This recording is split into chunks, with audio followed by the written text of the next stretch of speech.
skip right into this story about Dave Chappelle. So believe it or not, people are trying to cancel Dave Chappelle once again. I think Dave has proven that he just can't be canceled. But this time it's over this issue with Israel and Palestine. Ding, ding, ding. Imagine. So Dave Chappelle actually had a show here in Boston. And it has been reported that some of the audience members were not happy with Dave Chappelle's commentary. So let's get into this article here.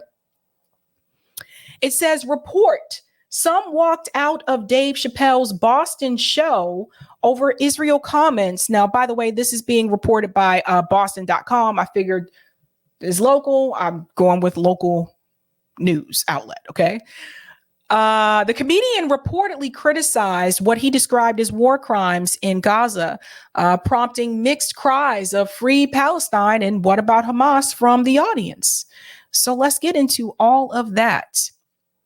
Some audience members reportedly walked out of Dave Chappelle's show in Boston last Thursday after the comedian criticized Israel's bombing of Gaza, according to the Wall Street Journal. And let me tell you something. I didn't click on the Wall Street Journal one because the Wall Street Journal wants me to subscribe, and I was subscribed to them before, and I'm like, I really don't want to pay for this. And so I canceled my subscription, and they want you to pay to see this full thing for them, and I'm not doing it. Anyway, moving on. Chappelle addressed the ongoing war between Israel and Hamas during the TD Garden show, first condemning the Palestinian militant group's October 7th attack on Israel, the Wall Street Journal reported. However, the comic also criticized what he described as war crimes in Gaza and accused the U.S. of aiding the slaughter of innocent civilians, the news outlet reported. The commotion reportedly began after Chappelle said he didn't think students should lose job offers for supporting Palestinians. And let's come in here. So this started with some of the Harvard students that wrote that letter that we've talked about before on the show, where they started receiving threats from potential employers, some of the other faculty members asking potential employers not to employ them. And I think, this is a mess. What you have to understand is most of the students that wrote that letter, the ones that were attacked at Harvard, those were African-American students, most of them. And so here you had, white scholars telling these employers not to employ these African-American students. People are entitled to their beliefs. People are entitled to have their own views. And the way that they came after these kids, I told you before about the lobby. I told you before about some of these groups, how powerful they are, that they will try to take you down, not just on campus, which they did, but also in the future with your potential job prospects. Why is this allowed to happen? Why? Again, it goes back to money and corruption. That's why these things are allowed to happen. These are very powerful groups that try to come in and do these types of things. So, and then we had people also that donate to Harvard University that said that they were pulling their donations. They're not going to donate anymore because of the letter that came from, the Harvard students. And to me, I just said, and having worked in higher ed for a long time, I continue to stand by this. I really don't think universities should have to depend on donor money. It causes too many problems and it gets messy. It just gets really messy. It's like you have to do the bidding of what the donors want, just like in politics. This shit happens in higher education too. When I worked at BU, this was an issue at the Questrom School of Business. Alan Questrom, that's who the business school was named after. Alan Questrom, a vocal Trump supporter, decided not to donate again because he wasn't happy with the turnout in reference to, graduation, yada, yada. Pretty sure he may not be happy with what's happening right now, but he decided not to renew his donation. And this is why I'm saying that these schools should not rely on these wealthy donors to donate to the school to keep these schools running. And a school like Harvard University has a lot of money, folks. They have the largest endowment in Massachusetts, honestly, probably in the United States. So It just, there's just one of those things. I said, like, if these universities broke those ties away from those donors, this wouldn't be an issue. But here we are. When an audience member yelled for Chappelle to shut up, the comedian critiqued the Israeli government for cutting off water and other basic supplies to Gaza and accused the Middle East nation of killing innocent people, according to the Wall Street Journal. Now, let me ask you guys a question about this part right here. Let's switch the countries. Let's pretend it was Russia who cut off water and food and supplies to Ukraine. Let's pretend that Russia was the supplier for Ukraine and they cut off everything and the people there were basically going to starve. I have a feeling that people who tend to have no empathy or sympathy in reference to what's happening to the Palestinian people, I have a feeling they would feel differently if it was Ukraine. I have a feeling that if Ukraine had their water cut off, people would feel differently. Audience members were reportedly split. While some cheered and shouted "Free Palestine," others yelled, "What about Hamas?" or got up and left, the Journal reported. Near the end of the show, Chappelle addressed Israeli policies and the Hamas attacks and said two wrongs don't make a right, according to a news outlet. Now, when people say "Free Palestine" and someone comes back and says, "What about Hamas?" to me, it kind of reminds me of you are basically trying to connect one small group to an entire population of people. I mean, imagine if you traveled to France. No, probably not a good example. Imagine if you traveled to Nigeria. Got to pick a country that's not like Imagine you traveled to Nigeria. And imagine if people in Nigeria said, "Oh, where are you from?" And you're like, "Oh, I'm from the US. "Oh, where are you from in the US?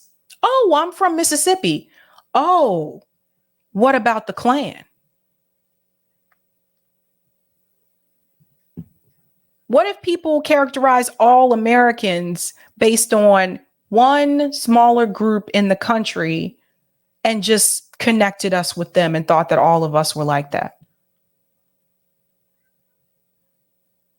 This is something I want people to start thinking about.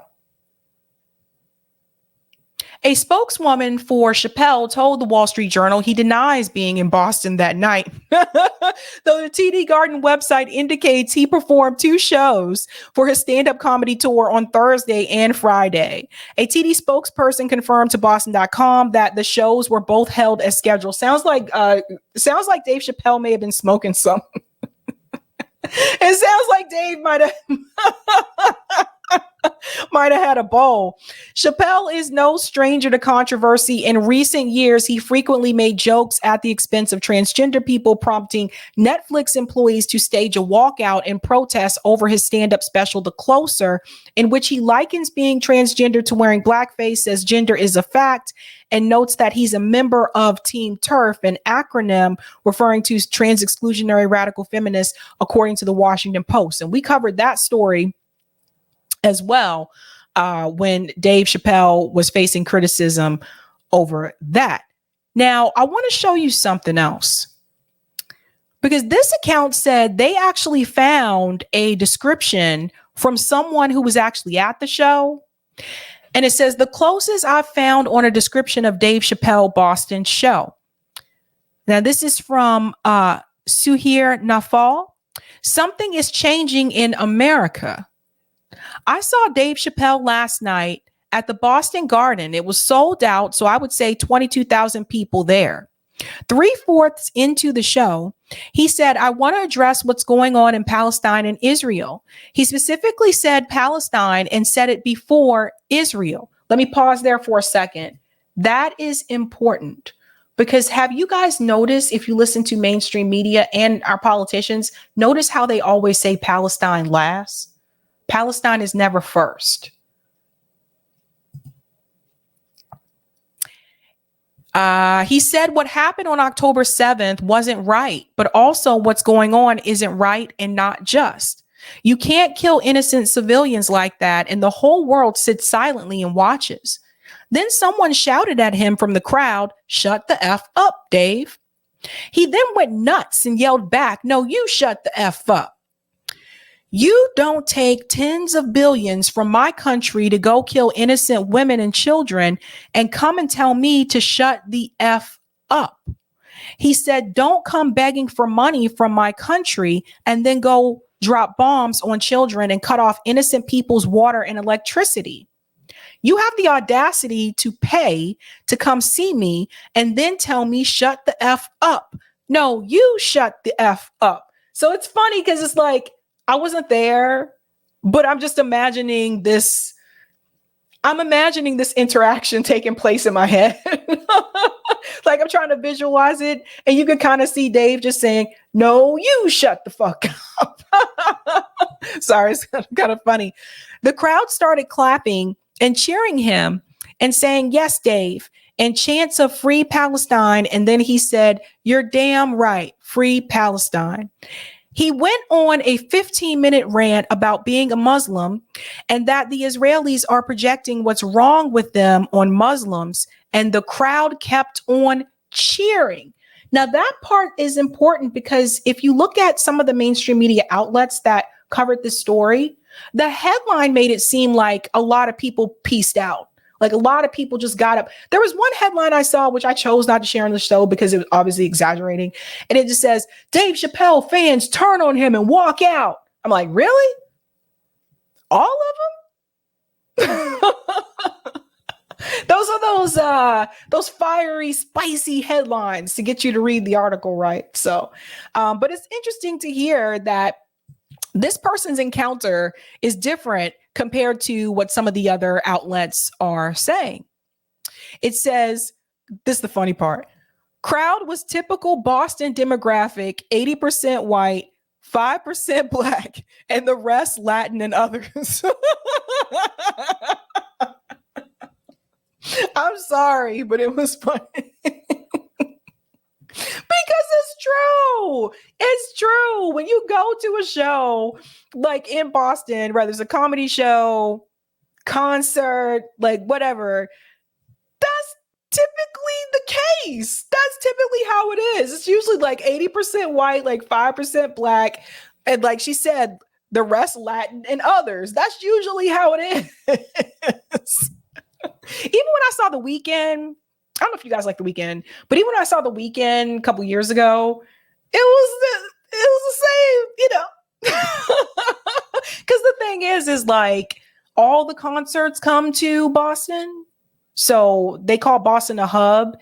So if you live in places like rural Maine, some parts of New Hampshire, actually more so New Hampshire than Maine, or certain parts of Connecticut that are not near concert venues, it actually may be closer for you to drive from Southern New Hampshire to a show in Boston than to drive to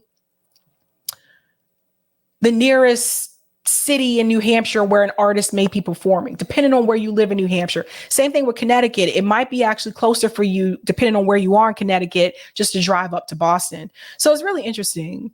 But yeah, that's typically how it is. It's really funny. Anyhow, it goes on to say, he yelled, "What are you doing? What are you going to do? What are you going to do to me? Cancel me. Go ahead and cancel me. You can't cancel all of us."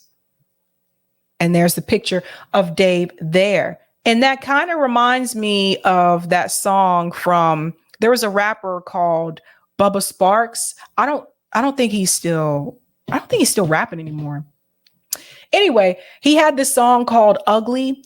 And in the song, he said, "Don't worry about the law. They can't arrest us all." That's what that kind of reminds me of when he said, what are they going to do? Cancel all of us? So let's talk about cancel culture for a second. How many times in the past 2 years have we seen them try to cancel Dave Chappelle? How many times? Different issues. But people, they're just like, cancel Dave, cancel him, right? And I don't agree with cancel culture. I feel like if there's something someone is saying that is not my bag of tea, I just won't watch that person. I won't tune into their show and things like that. But I think that when we talk about this issue, particularly with Dave Chappelle, I oftentimes wonder if comedians like George Carlin were still around, or Richard Pryor were still, were still alive and doing comedy today. I wonder how the cancel culture crowd would come after them, because George Carlin said some things that I think today may offend some people versus, how people were back then when he said those things. I felt like back then people weren't as sensitive as they are now. I feel like people get offended more now than they did 1982 or something like that. Right. Same thing with Richard Pryor. Richard Pryor says some crazy shit. If you look back on it, you watch old school stand up Richard Pryor. I don't think some of the things, if he said those things today, I don't think it would be allowed. You can also go back to Eddie Murphy's Raw, which I think is pretty raw. I think they would try to cancel those people too. And don't forget about Andrew Dice Clay, because if Andrew Dice Clay would have said the jokes that he said back in the 90s, late 80s or whatever, if he was saying those things today, I think they would have taken Andrew Dice Clay down too. So the thing is that, it's comedy. It's not everybody's bag of tea or cup of tea. It's not for everybody. There's going to be people you like. There's going to be people you don't like. But I think those of us that grew up watching the Chappelle show, for us, we always knew who Dave Chappelle was. Dave Chappelle had a skit. I'll never forget this. Dave Chappelle had a skit where he was a Klansman. Do you guys remember this? Clayton Bigsby? He was still black though. This is the craziest skit I ever saw. He was still black, but he was the Klansman. And so for those of us that grew up watching the Chappelle show, the things that we hear Dave Chappelle say today in his stand-up comedy, this is not surprising to us. I don't think Chappelle show could happen today either. I don't think some of those things could some of those sketches from the Chappelle show, I don't think people would consider it to be appropriate today. I'm just saying, this is just keeping it real. But it seemed like back then nobody had a problem with it.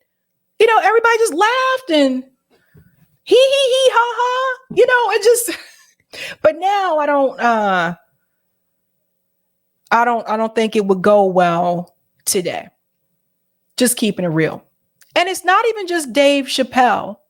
I want to pull up a comedy that I thought was fairly lighthearted, if that's okay. In Living Color, another sketch comedy show. And Living Color was probably one of the more lighthearted ones that you could watch. Later on, other people tried to copy this, like Mad TV. Of course, there was always SNL. But in Living Color, there were a couple of characters that they had that were part of that show that I think today would get the cancel culture mob. There were the guys that did the segment about men on film, and they would say hated it. I think people would have a problem with that today. There was also the one where Jamie Foxx played the character Wanda. And some people might have a problem with, people might be offended by that today. People may be offended by Fire Marshal Bill. Some people could say that that's ageist. That was one of the characters that Jim Carrey played. Another character that Jim Carrey played, he was a woman bodybuilder or something like that. Like, I look back on some of those skits and those characters too, and they may get that cancel culture treatment as well, similar to Dave Chappelle. So I think the question that I want us to start asking is, why is it that that type of humor didn't seem to really bother people as much back then as it does now? Something to think about. Yes, Elvin, Homie the Clown. Homie the Clown was hitting kids in the head. Like, that may not go over well today. I'm just telling you. Like, I don't know. Red Fox was always saying he was having a heart attack. He was pretending to die. I mean, it's you go back and you watch those things now and it's really funny, but I wonder if people would think it's funny today. Just something to think about. All right, we are going to do call in tonight. I'm going to take a quick break. I'll be back and we'll do the damn thing. All right. Yeah, so all right, this is a part of the show where we give Sabrina a little break before we jump into call-in. Here, I'll put the call-in link in the chat in case anybody wants to get a head start on that. But yeah, let's see what we got for some super chat. So then, yeah, so Sabrina gets a little break, then she comes back, then we jump into call-in. You can listen to or participate in call-in using the link. She usually posts the link as the pinned link, pinned comment in the chat, or you can do call in on your smartphone. And call in is where we like to hear from you, and what you want to think. I can see what Desert Mantis thinks. How about those Red Sox? Yeah, they stunk this year. So thanks for reminding me, Desert. But I still wear the hat. All right, let's see what we got in chat. Actually, first let me do this. Let me make our little banner say, where'd it go? Oh, there we go. Wait, there we go. Colin show starting soon. All right, let's see some chats. Thanks for this super chat. Cool Blue, canceling people intention is eliminating people. So I think he's saying that, yeah, the point is to eliminate people or to disappear them. Yeah, I mean, the whole cancel culture thing, it's used these days as a form of narrative management. So when people who are outside of, excuse me, people who are outside of what the corporate establishment wants to be said and what they're doing, then they're canceled. They're painted as icky. They're painted as fringe or extreme, and it's all part of narrative management. Um, and manufacturer consent, all that kind of stuff. It's systemic. And thanks for the super chat, Mary Ebony Collins. Guys like Dave and Joe Rogan are untouchable due to us needing comedians to say the things we can't say. Yeah, at least I sure hope so. You wonder what's happening, especially with like a next generation of comedians. Will there be another Dave Chappelle? Will that type of comedian even be allowed to rise anymore? And yeah, Sabrina was kind of asking the question, were these things more tolerated back in the 80s and before? And it sure seems like they were. And I think it's so to me, what I think of is this whole concept that the corporate establishment, the billionaires at the top, they want us fighting each other. So if you talk about things that don't threaten them, that don't threaten the established order, that don't threaten the billionaires and their wealth, then you're allowed. And that's not only allowed, it's encouraged. And so this becomes of a piece that these controversies are even encouraged, and they're talked about all over the news and whatnot. But if you're out there saying, well, I don't think billionaires should exist, they shouldn't have that much money, then like that's like, well, no, it just gets ignored. Like we don't talk about that. So I guess my answer to that question of were these things allowed before, I think that kind of censorship and that kind of narrative management has really kicked into high gear. And speaking of censorship, so Corey and I were doing chats and whatnot, and then I tried to put in the chat. Well, first I was putting ones about Palestinian children getting killed, and I was noticing that if I put in like the exact thing I put in was um, like to ask Hillary Clinton, ask her how many Palestinian children do we let Israel kill before we start funding them. And if you put that into chat, that exact phrase, YouTube will censor it. It will not go through. And we can tell, we see it in StreamYard, it doesn't go through. Corey had it on his phone. And that one seems to be about having the words children and kill in the phrasing, and so like if we took Palestinian out, it actually still censored it. It still didn't, yeah, still censored it. So it wasn't about the Palestinian part in that particular case. So then I was like, then I just figured, okay, it was something about the children and whatnot. Fine. So then I put in fight the billionaires. I just put that in the chat, and you can try it. If you put in fight the billionaires, YouTube will censor it. They will not let that chat go through. Um, and it's something about their filters and their censoring. And so they actively have filters that trigger on the words. And of course, if you put anything about doing violence against the billionaires or anything like that, that gets censored. Now, if you see, Bad Cookies got it through because he mucked with the word. So if you put quotes around the words, or if you, I think that period lets it through. Like if you mess with it, well, see, that's like, let's see if anyone can get one through. That's exactly fight the billionaires. With the period, it goes through. But can you do it without the period? Because it's weird. It's like the punctuation and things around it screws up the filters. But they have these things. Yeah, they allow tax the billionaires, so that's pretty good. What did Bad fight the billionaires? Yeah, so Cookies got it through by messing with the words. And so if you mess with the words, but if you put in that exact phrase, it censors it. So YouTube has this system of where they're looking for keywords and key phrases, and when they get a match, they block the chat. And it's all right. Danny got through a fight the billionaires. Is that because it's capitalized? I don't know. Let's see if people can prove me wrong. So I've been talking. I don't know if you were hearing me, Sabby. I was talking about how YouTube has these filters, and when I would put in "fight the billionaires," it wouldn't go through. Really? Now, if you muck with it, the phrase, the capitalization, or the and things like that, it can go through. Let's see. Let me try it again. Fight the billionaires. Now I got to check it over here. Wait. Did it go through? No, it didn't go through. I just put in just simply the words. Now, if you, people are trying different combinations and whatnot. If you capitalize billionaires, worked for Natalie. If you capitalize billionaires, it'll go through. Well, went through for Natalie. Right, but because she capitalized the B in billionaires, little things seem to mess it up, but it does.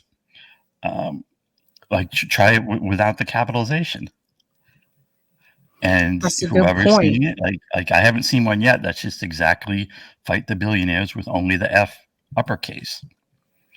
So they have. Interesting. Yeah. I think we have one more. Oh yeah. Let me get that one up here. From R. Bailey. Yeah. Archie Bunker would not have flown today either. Yep. Oh my God, no. Oh hell no. Dead from the neck up. But he had worse than that. Yeah, no way. No freaking way would he fly today. All right, guys, we're going to do call-in. So I do want to go ahead and get started on that. All right, we'll see you in the call-in. All right. Okay, guys. Let me pull this up here. Do I have it? Yeah. All right, we're going to do call-in tonight. It's episode 132. Hillary confronted Ilhan versus Richie, Chappelle, and more. And anything else you want to talk about, we're going to do that tonight. So let's go ahead and hop and skadoodle on over to call in. So I will see you guys there. The link is pinned to the top of the chat. A real big announcement. Glenn Greenwald will be here later this week. I'm actually going to record the interview with him on Wednesday, and then I'll upload that as a premiere. We got a lot to talk about. Speaking of censorship, we have some things to talk about in reference to that particular topic and Israel and Palestine and much, much more. So stay tuned for that. Other than that, guys, I'll see you on call in. Again, the link is pinned to the top of the chat. So you know how we do this. Have a good night. Keep up the fight.